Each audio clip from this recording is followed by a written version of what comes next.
Chapitre 12. 6 jours avant la Pâque, Jésus arriva à Béthanie, où était Lazare, qu'il avait ressuscité des morts. Là, on lui fit un souper.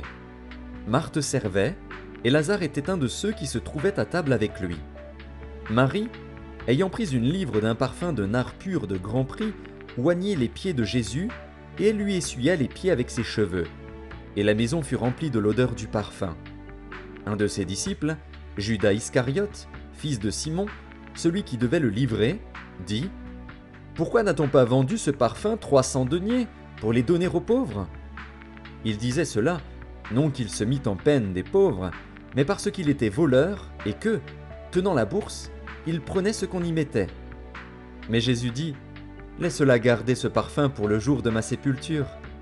Vous avez toujours les pauvres avec vous, mais vous ne m'avez pas toujours. » Une grande multitude de Juifs apprirent que Jésus était à Béthanie, et ils y vinrent, non pas seulement à cause de lui, mais aussi pour voir Lazare, qu'il avait ressuscité des morts.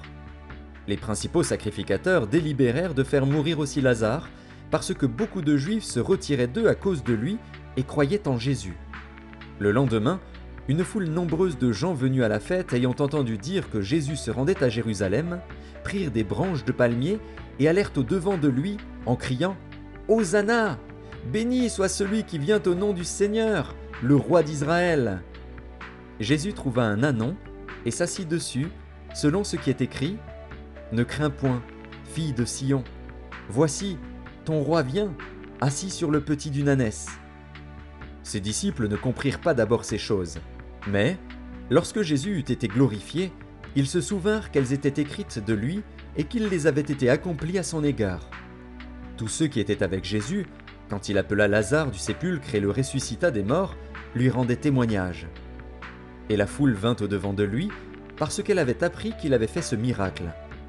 Les pharisiens se dirent donc les uns aux autres, « Vous voyez que vous ne gagnez rien.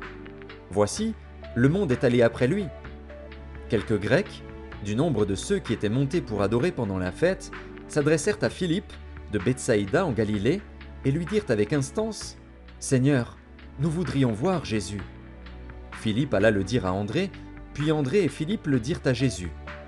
Jésus leur répondit, « L'heure est venue où le Fils de l'homme doit être glorifié.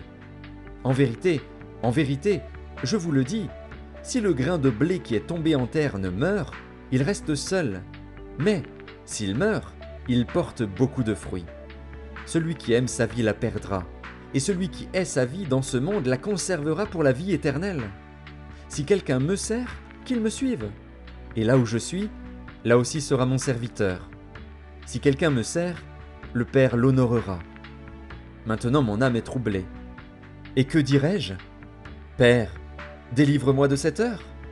Mais c'est pour cela que je suis venu jusqu'à cette heure. Père, glorifie ton nom. Et une voix vint du ciel. Je l'ai glorifié, et je le glorifierai encore. La foule qui était là, et qui avait entendu, disait que c'était un tonnerre.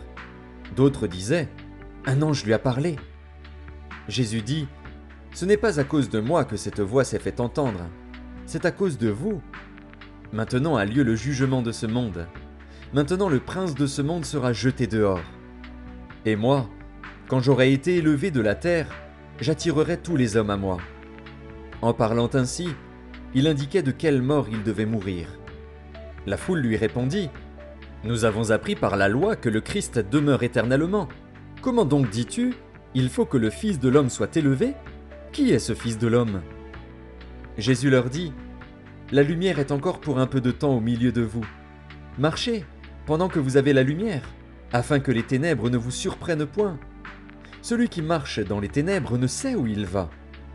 Pendant que vous avez la lumière, croyez en la lumière, afin que vous soyez des enfants de lumière. » Jésus dit ces choses, puis il s'en alla et se cacha loin d'eux. Malgré tant de miracles qu'il avait faits en leur présence, ils ne croyaient pas en lui, afin que s'accomplît la parole qu'Ésaïe, le prophète, a prononcée. « Seigneur, qui a cru à notre prédication, et à qui le bras du Seigneur a-t-il été révélé ?» Aussi ne pouvaient-ils croire, parce qu'Ésaïe a dit encore, « Il a aveuglé leurs yeux, et il a endurci leur cœur, de peur qu'ils ne voient des yeux, qu'ils ne comprennent du cœur, qu'ils ne se convertissent, et que je ne les guérisse. » Ésaïe dit ces choses lorsqu'il vit sa gloire et qu'il parla de lui. Cependant, même parmi les chefs, plusieurs crurent en lui. Mais, à cause des pharisiens, il n'en faisait pas l'aveu, dans la crainte d'être exclus de la synagogue. Car ils aimèrent la gloire des hommes plus que la gloire de Dieu. Or, Jésus s'était écrié « Celui qui croit en moi croit, non pas en moi, mais en celui qui m'a envoyé. Et celui qui me voit, voit celui qui m'a envoyé. Je suis venu comme une lumière dans le monde, afin que quiconque croit en moi ne demeure pas dans les ténèbres. Si quelqu'un entend mes paroles et ne les garde point, ce n'est pas moi qui le juge, car je suis venu non pour juger le monde, mais pour sauver le monde. Celui qui me rejette et qui ne reçoit pas mes paroles à son juge, la parole que j'ai annoncée, c'est elle qui le jugera au dernier jour. Car je n'ai point parlé de moi-même, mais le Père, qui m'a envoyé, m'a prescrit lui-même ce que je dois dire et annoncer. Et je sais que son commandement est la vie éternelle. C'est pourquoi les choses que je dis, je les dis comme le Père me les a dites.